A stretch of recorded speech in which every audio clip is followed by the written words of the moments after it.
নমস্কাৰ, এই মুহূৰ্তত আহি পৰিছে ৰাতিপুৱাৰ কেইবাটাও বিগ ব্ৰেকিং নিউজ। আজি হৈছে 29 মাৰ্চ দিন ৰবিবাৰ আৰু এনেবোৰ গুৰুত্বপূৰ্ণ খবৰসমূহ নিতৌ চাবলৈ চেনেলটো ছাবস্ক্ৰাইব কৰি ভিডিঅ'টোত এটা লাইক কৰি দিব। এই মুহূৰ্তত জনাব লৈছো আজি ৰাতিপুৱাৰ এটা খুবেই ডাঙৰ খবৰ।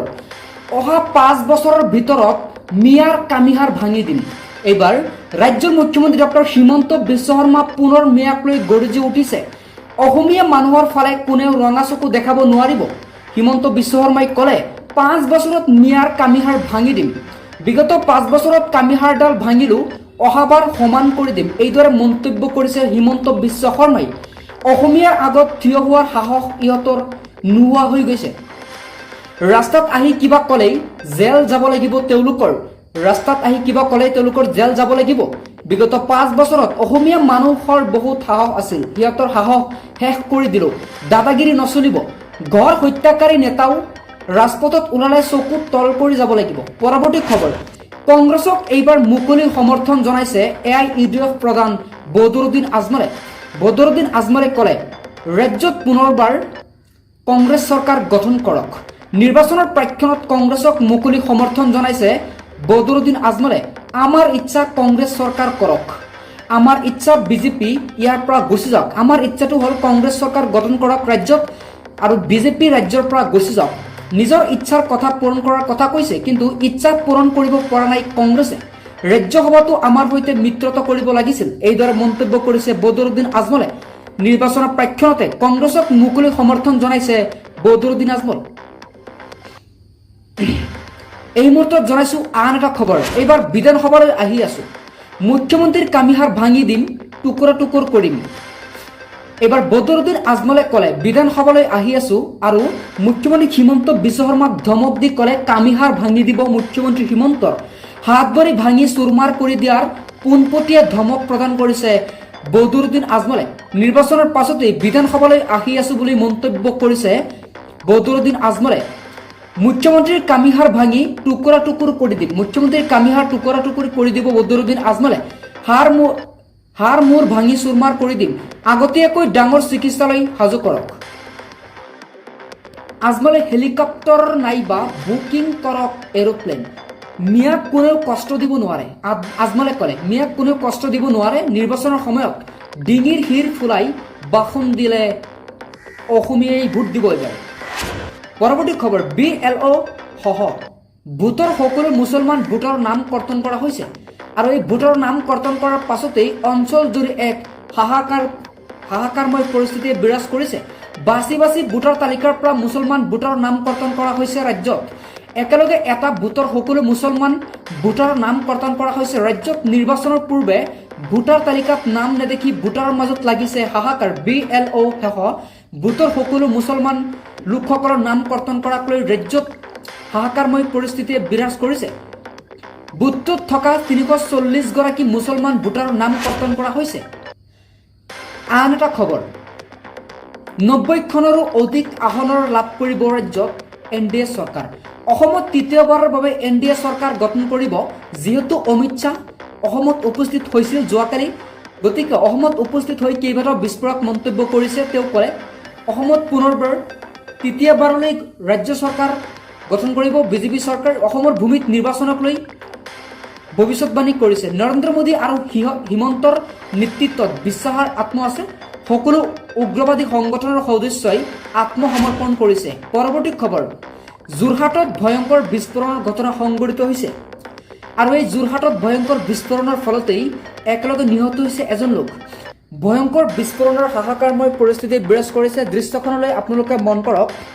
আহত হৈছে দুজনকৈ লোক। যোৰহাটৰ ৰজা মৈদানত সংঘটিত হৈছে এই ভয়ংকৰ ঘটনা।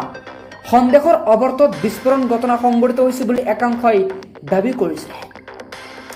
জনাব লৈছো আন এটা গুৰুত্বপূৰ্ণ খবৰ, ৰাঘৱ চাড্ডাই উভতি ধৰিছে বেংকসমূহক। জিৰ' বেলেঞ্চত কিয় কৰ্তন কৰা হয় ফাইন। এইবাৰ সাংসদ ৰাঘৱ চাড্ডাই বেংকসমূহক উভতি ধৰিছে। তেওঁ কেইবাটাও বিস্ফোৰক মন্তব্য কৰিছে সংসদত। জিৰ' বেলেঞ্চৰ বাবে দৰিদ্ৰ লোকৰ পৰা ধন কৰ্তন কৰি আহিছে বেংকসমূহে। সকলো বেংকৰ এই ফাইন চিষ্টেম উঠাই দিব লাগে।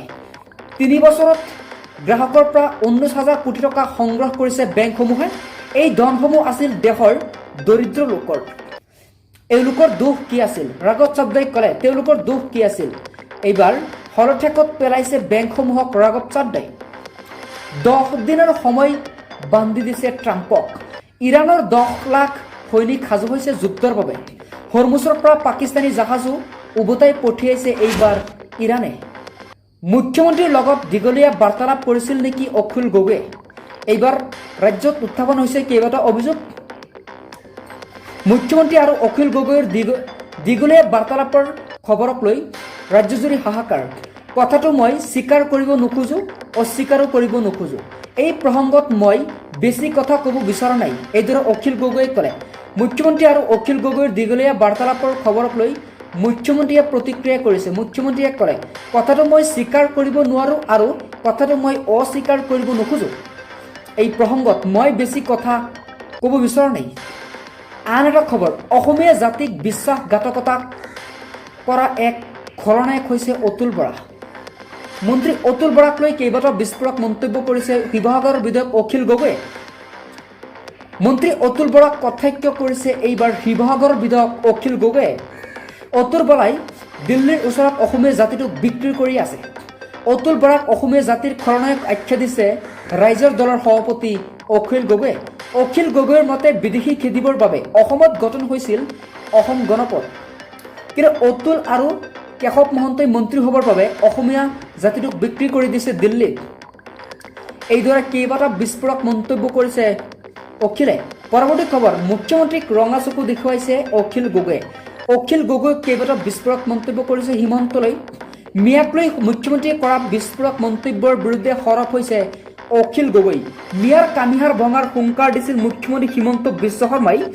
তাৰ প্ৰত্যুত্তৰত উভতি ধৰিছে শিৱসাগৰৰ বিধায়ক অখিল গগৈয়ে। কামিহাৰ ৰাজহাৰ নহয়, গোটেই জীৱন জেলত থাকিব লাগিব হিমন্ত বিশ্ব শৰ্মা। 2 নম্বৰী কামৰ বাবে গ্ৰেপ্তাৰ কৰা হ'ব ৰাজ্যৰ মুখ্যমন্ত্ৰী হিমন্ত বিশ্ব শৰ্মাক।